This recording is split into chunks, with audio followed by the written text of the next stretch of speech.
Isang linggo na rin. Sarap palang humilata lang. JJ, okay ka lang ba? Hindi naman kailangan na all the time makikipagbasagan ka. Pero kung kailangan talaga, go! Okay lang po talaga?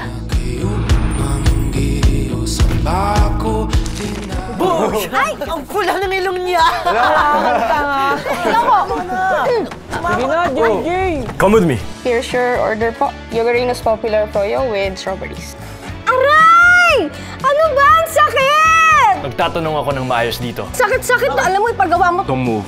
I cannot believe Kiko. Parang he won't shut up about that new transfer. Yung JJ, di naman maganda. Oh my God. Yeah. Sino nga ulit hindi maganda? I was harassed in the restroom. Ako! Si Freya Hidalgo. The nerve this girl has! Hindi mo ba kami kilala? Hindi.